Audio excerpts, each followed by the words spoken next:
ભુજ નગરપાલિકા દ્વારા ગટર સાફ કરવાના સાધનો બાબતે વિપક્ષી નેતાએ વાત કરી। સ્ટોરી રિપોર્ટ બાય કરણ વાઘેલા, ભુજ। ડીએસેલિંગ જે ગારો કાઢવા માટેના મશીન 8 મશીન આવ્યા હતા, બરાબર। એમાંથી માત્ર અત્યારે 3 થી 4 ચાલુ છે, 3 થી 4 બંધ છે। અને જૂના 5 જે ચાલુ છકડા હતા એમાંથી 3 ચાલુ હતા, 5 હતા એમાંથી પણ। એટલે કુલ વોર્ડ વાઇઝ એક છકડો દેવાની પૂર્વ કારોબારી ચેરમેન અને પ્રમુખે વાત કરી હતી કે કોઈ પણ વિસ્તારમાં ચેમ્બરમાં ગારા ન રહે એના માટેનું આયોજન કરેલું હતું। એવી જ રીતે બે જે આની આચે તે ગાડી આવે છે, બોલેરો ગાડીમાં 1000 લીટરની ટાંકી લગાવી અને એ જે પ્રેશરથી ગટરની ચેમ્બરો સાફ કરવા માટે પણ રાજ્ય સરકારે આપી હતી। પણ આજે એ ગાડી માત્ર એક જ ચાલુ છે, છકડા માત્ર 4 જ ચાલુ છે।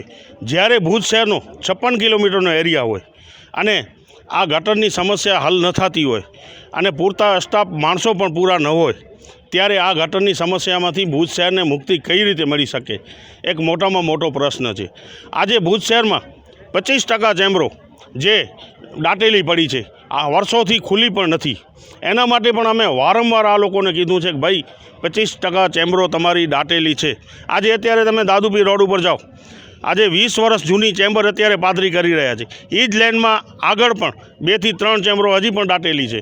એવી જ રીતે જે લાઇન આપણા પમ્પિંગ સ્ટેશન ઉપર જાય છે એમાં પણ અનેક ચેમ્બરો દાટેલી પડી છે। પણ આ લોકો આ કોઈ પણ કારણોસર કે જે અંદરોની અંદર ખટપટ હોય એના કારણે આ ચેમ્બરો પૂરતી સાફ નથી થતી, જેના કારણે વારંવાર લાઈનો બેસે છે। અત્યારે સરપટ નાકમાંથી તમે જોઈ શકો છો, ગટરની નદી જઈ રહી હોય એ રીતે પાણી થાય છે। અને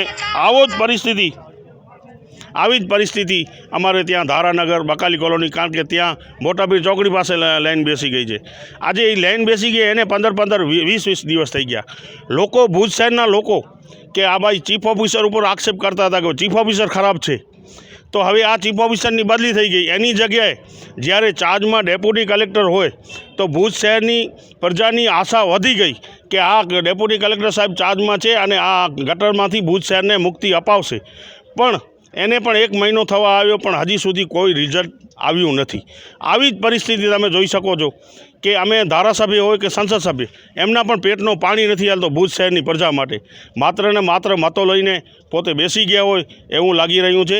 કારણ કે જ્યાં સુધી આ સક્રિય કામગીરી નહીં કરે અને લોકો ઉપર દેખરેખ નહીં રહે અને આ જે મુખ્ય મુદ્દાઓ છે એ સાફ નહીં થાય। આજે તમે જોઈ શકો છો કે કરોડો રૂપિયા જ્યાં લાઈનો બેઠી છે એની પાછળ ખર્ચો કરવામાં આવ્યા છે। એના હિસાબે ભુજ શહેરમાં ખરેખર નવી ગટર લાઈન પડી જાય એટલા રૂપિયા ગટર લાઈન બેસવા પાછળ ખોટા ખર્ચા કરવામાં આવ્યા છે, એની પણ ખરેખર તપાસ થવી જોઈએ। એટલામાં તો નવી લાઈનો પડી જાય, પણ આજ દિવસ સુધી પરિસ્થિતિ જૈસે થે એસી જ રહી છે। લોન પર ફોન 15 વર્ષ જૂનું ગુરુ મોબાઈલ એન્ડ ઇલેક્ટ્રોનિક્સ। દરેક કંપનીના જૂના અને નવા મોબાઈલ લોન ઉપર મળશે અને ઇલેક્ટ્રોનિક્સ આઇટમો ફ્રીજ, ટીવી, વોશિંગ મશીન। ગુરુ મોબાઈલ એન્ડ ઇલેક્ટ્રોનિક્સ, સંતોષી માતાના મંદિર પાસે અને અમારી અન્ય બ્રાન્ચ ગુરુ મોબાઈલ પોઈન્ટ, આભા હોટલ નીચે, પેટ્રોલ પંપ સામે, ભુજ। તો મેળવો લોન પે ફોન અને તમામ ઇલેક્ટ્રોનિક્સ એપ્લાયન્સીસ।